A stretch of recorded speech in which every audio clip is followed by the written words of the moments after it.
Why would you not go for it? Why would you not take a chance? At one point in time, you got to take a chance on you. Don't expect people to understand you. Don't expect it to make sense to anybody why you've got to do this, why you have got to go, why you leave. This is a good job. I'm going. They pay you well. I'm going. Why? I don't understand. You don't have to. I'm going for me because I've made a different kind of commitment with my life. This is something I have got to do. The beginning of being anything is the dream. The beginning of being anything, it starts with a dream. One day, somebody had the dream of being able to fly like a bird. Well, today we have airplanes. Somebody had a dream of one day going into outer space. People go to the moon and they come back. People one day had dreams of being able to travel at high speeds, all types of things. It all starts with a dream. Martin Luther King had a dream that one day all of us could unite and come together. Well, it's happening. It hasn't fully happened, but it's happening. But it started with a dream. Those dreams are available to each and every one of us. So fast forward where you are, look at yourself in 10, 15, 20 years time and ask yourself the question, is that where I want to be? And if the answer is no, then you need to find a new path. When you live for life, what do you need? You have motivation. You have the way. You have to come out, and you have to be hungry. Pain is temporary. It may last for a minute, or an hour, or a day, or even a year. But eventually, it will subside. And something else will take its place. If I quit, however, it will last forever. Until you're able to really put yourself into that dream, but don't make dreams your master, that's where you truly become what you're destined to become. When you become the master of your dream is when you say, I want to go be a Navy SEAL. And you say, okay, I'm going to lose 106 pounds in less than 3 months. The dream was the one thing I thought about, and the dream was now gone. Now, what comes in, the dream goes away, and the laundry list of details and tasks come up. Gotta do this, gotta do this, gotta do this, gotta do this. That's when you become the master of your dream. You don't have talent, you have to work so hard.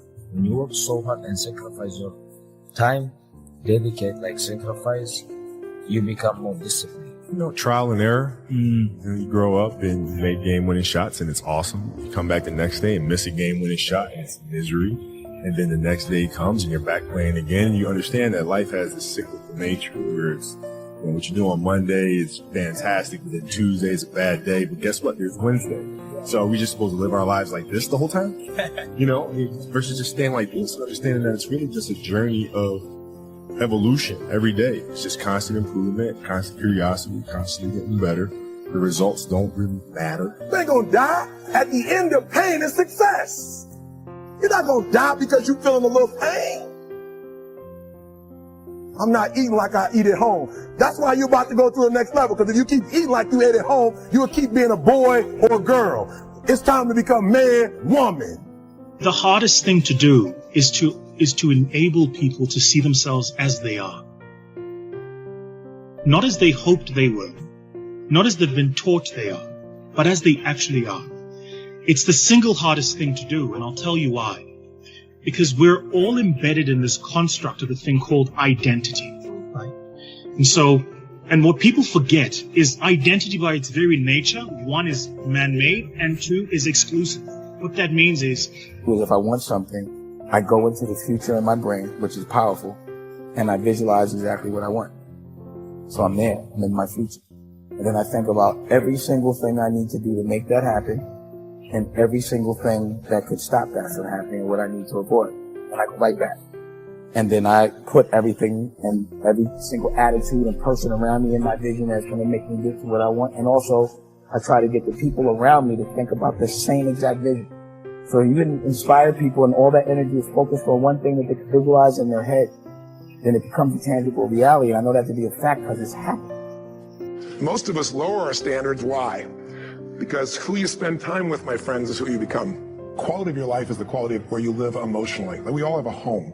Angry people find a way to get angry, even if their life doesn't have to be angry about. We can always find it. Sad people find a way to be sad. Caring people find a way to care for other people.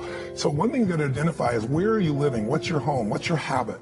And then the way to change it is that when I was homeless, literally on my own, just getting started, I didn't have the internet, but I decided I had to go to a library and I had to feed my mind. And I always tell people the first stage is, weeds grow automatically. One of my teachers taught me, he said, every day stand guard at the door of your mind and feed it something good. Because if your worst enemy puts sugar in your coffee here, you're fine. If your best friend by accident trying to help you put some strychnine, you're dead. So if you feed your mind every day, 30 minutes a day of reading something, hearing something. Second, you got to strengthen your body. And the reason, Pierce, is fear is physical, right? So is stagnation, so is numbness, so is sadness, so is rage. And when you go in and change your body by an intense workout or a run or even an intense walk and the blood's flowing through you, science has shown it instantly changes your biochemistry. And now your mind and body are working together. Third thing, all these people did in common, if you watch, they found a mission bigger than themselves. Yeah. Something that they want to aspire to that was worth more than their pain. And then the fourth thing is, you got to find a role model. You heard it with Nick. Almost everybody finds a role model that makes it real. Yeah. When you get a role model, it becomes real to you if you get a plan, you get a goal plan, and you take massive action. And the last step, number 5, there's always somebody worse off than you are. I don't care what you've done. So if you can go help somebody worse off, it puts your life in perspective, and it also reminds you life's not about me, it's about we. I always tell people, the secret to a great life, the secret to living is giving. And when you realize there's something you still to give, even if you lost your legs, even if you've been through a horrific financial situation, your life can improve, but more importantly, you'll have a meaningful life because your life will contribute to other people. Decide to develop the habit right now, the habit of focusing on what's right in your world instead of what's wrong. The habit of focusing on what you do have instead of what you don't have in a situation. And as basic as that is, and as well as you know it, you've got to make it a habit. Because those habits form the chain of your ultimate character, of who you become and how you end up living your life. We've got to condition ourselves, because if we don't, we'll go back to the automatic state that most people live in today's society. The way to develop the habit is to go on a mental diet. It's that you immediately do not allow yourself to hold a negative feeling, a negative thought for 7 straight days, day and night, even when it gets tough, even when somebody disappoints you, even when you get frustrated, even when you give your all and it still turns up lousy. Listen, if all I did was rant and rave on this tape and you didn't listen to anything else I said, but you took on this 7-day challenge, you can't believe what it'll do to your life. If you get yourself in a state of certainty that this is going to work, I'm going to find the way, and if this doesn't work, I will make the way, then you tap a lot more potential. And when you're certain in your potential, you take massive action. When you take massive action, you really believe in something, you get great results. When you get great results, your brain goes, see, I told you I was a stud. People tell me all the time, oh, I'm skeptical or I'm pessimistic. I said, no, you're gutless. It takes no guts, it takes no courage to be a pessimist, to say it's not going to work, to try to find out what's wrong. What's wrong is always available. So is what's right. So I'm not into positive thinking, but I am into intelligence. And intelligence says, see it as it is, don't make it worse than it is. The only way it gets better is if you can see it as it is. Don't make it worse than it is. Don't try to make it so it's impossible to change. That's not true. It's not true at all. The second mandate, I think, to changing anything in your life, to leading your life, is once you see it as it is, not worse than it is, then you got to see it better than it is. Because that's the thing that's missing for most relationships. There's no vision. I mean, without a vision, people what? Perish. And when a relationship has no vision for greater than where they are, that relationship is going downhill, if not destroyed. I believe that every relationship, every part of life, every part of a human being needs a compelling future. If the future's not more compelling than today could be tough, but if the future's compelling, we can get there. So just to remind you, first thing you got to do is feed and strengthen that mind. Read, listen, feed the mind, take control of that focus, stand guard at what other people are saying, focus on what it is you're here to give, what you can control, what you can make happen. Number 2, feed and strengthen that body. Remember, fear, uncertainty, they're physical experiences. So the best way to deal with something physical is to get physical. Change that body. Go lift some weights. Go for that run. Do something that's going to get you in that state. But get that hour of power going, that 15 minutes to thrive, if you're familiar with that, to train your body and mind to be strong again. Number 3, make sure you put yourself in that position where you find a role model that's going to inspire you and show you that way. Maybe it's a contrasting role model. You think your life's so tough? Find somebody with tougher who's really turned it around. Or maybe it's just somebody who's really succeeded. That you can now see there is a way. There's a way through. There's a way to make this happen, even in the toughest times. There's always a way. 4, make sure you get yourself into action. Get a plan, take massive action, And then number 5, most importantly of all of them, feed your spirit. Feed and strengthen your spirit. And there's only one way to do that. It's to find what you're grateful for and to take time, whether it be prayer for you or just taking a moment to think about what it is that's so lucky in your life. There's a rejuvenation in our spirit when we stop taking things for granted. And when most importantly, what feeds your spirit is to give. To find a way to do something for someone else who's worse off than you are. Because what is this all about? It's about strength, and it's about perspective, it's about action, it's about emotion, and it's about heart. And so many people, miss the opportunity to feel like their life makes a difference. I'm a big believer that motive does matter. That why you do something, people can feel.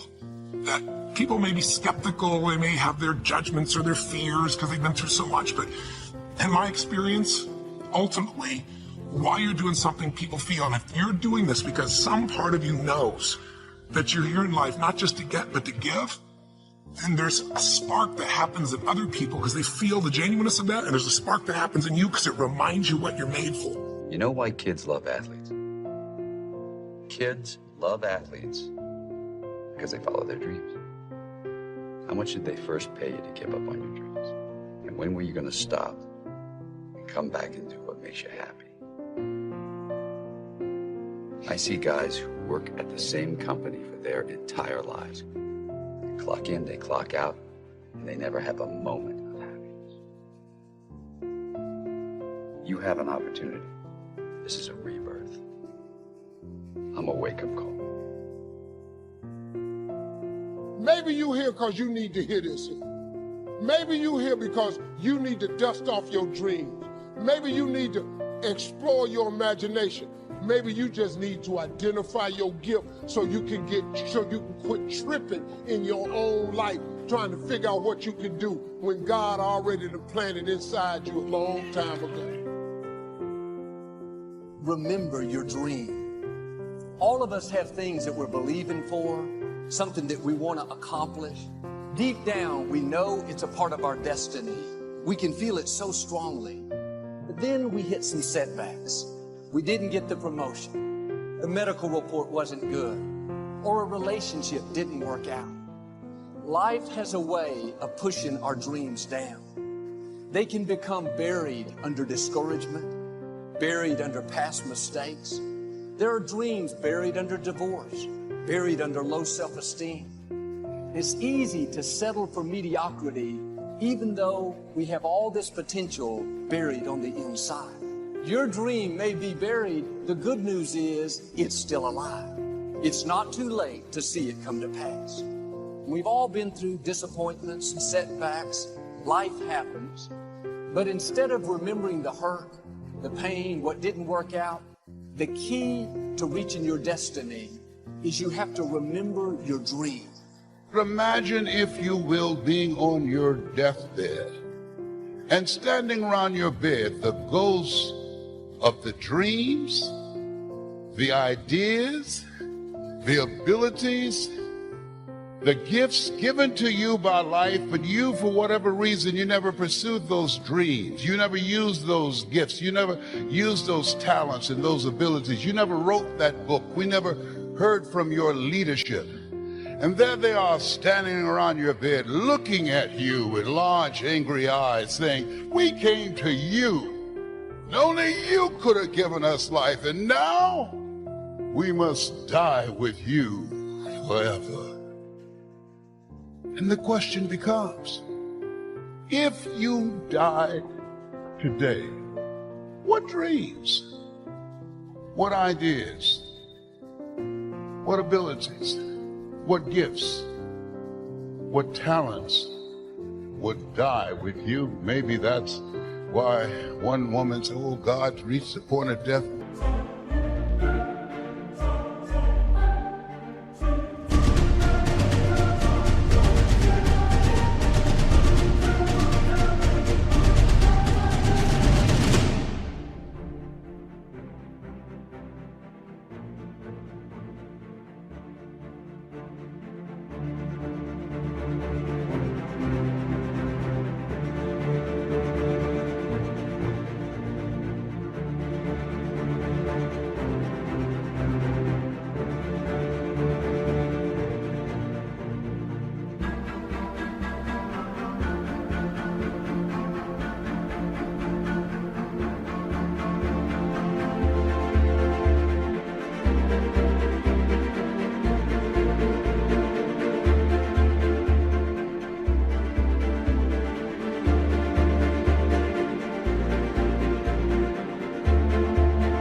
to realize that you've never lived. Maybe that's why Henry David Thoreau said, "Oh God, to reach the point of death, to realize that you've never used all your potential, all of the things that had been instilled in you." Look, man, identify that God-given gift and get to pursuing it. I had a partner. When we was growing up, all he did was cut grass. I'm talking about he cut grass every day. $2 for the front, $2 in the back. But boy, this boy was talented. He had one of them push lawnmowers with the single blade on it.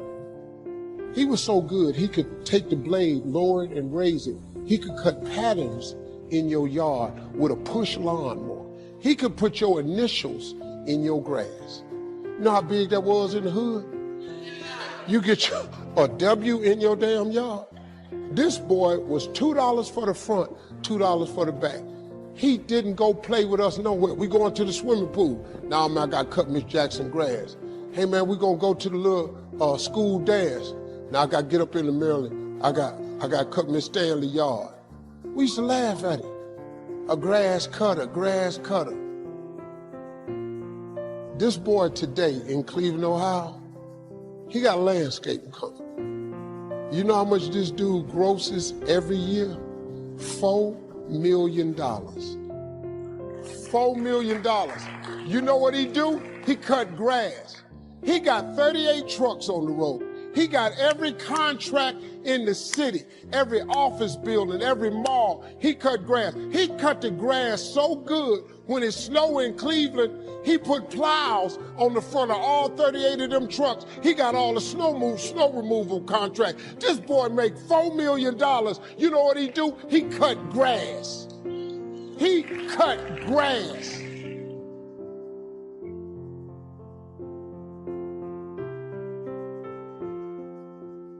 You may not understand why a business didn't make it, why a person walked away, why you came down with an illness. You were doing the right thing, but the wrong thing happened. It's all a part of the process. What did you used to be excited about? Now you think it's been too long, it's too big, it's not possible. You don't think you could write the book, finish school, see your marriage restored, start the business. No, get your passion back. You have not missed your opportunity. You have not had too many bad breaks. You're not lacking. You didn't get shortchanged. People can't stop you. Bad breaks, disappointments, loss. There are seeds of greatness in you right now. Dreams so big that you can't accomplish them on your own. As you think about your goals and dreams, not only is it possible, not only must you decide that it's necessary, that it's a non-negotiable, you have the ability to do more than you could ever begin to imagine. But when we live in a world where we're told more about our limitations rather than our potential, when we look at our environment and the people and the conversations that we're exposed to early on, we begin to form a limited vision of what's possible for us. And so as you think about your goals and dreams, here's what I can share with you because of what I've gone through, and you know this to be true. Changing your life is hard. Why pay the price? Why work this hard? Why go this far? Why try to learn this much? Why try to do it all? Why try to see it all?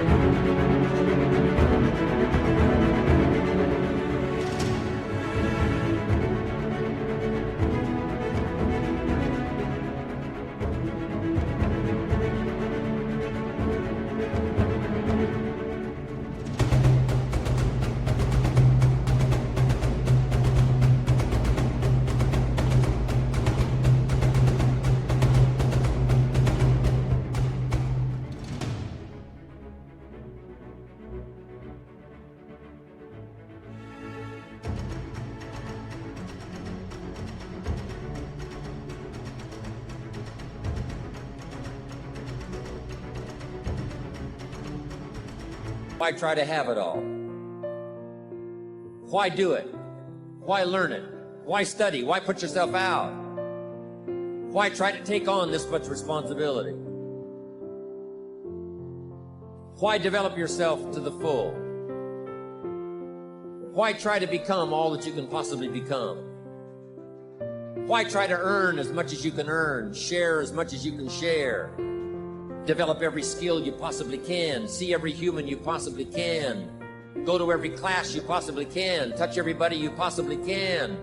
Why do that much? Why go that far? Why share that much? Why give that much away? Why try to see everything? Why try to do everything? Why try to become everything? That's a good question, why? And you're the only one personally that can answer that question for yourself. You've got to have your own list of whys. Here's what I want you to do when you go home after you've left this extravaganza. Work on your list of whys. One of the big thrusts for success is to come up with a strong enough why. In leadership training, here's what we learn. If the why is powerful, the how is easy. But if the why isn't strong, if your goals aren't powerful, if the vision isn't clear, the old prophet said, without a vision we die, without a vision we perish, without a dream we're nothing. From the movie The Professionals, I listened to Bill Heron give his testimony yesterday. From the movie The Professionals, it said, we joined because we believed. We stayed because we were committed. We left because we were disillusioned. But we came back because we were lost. Without a dream, we are nothing.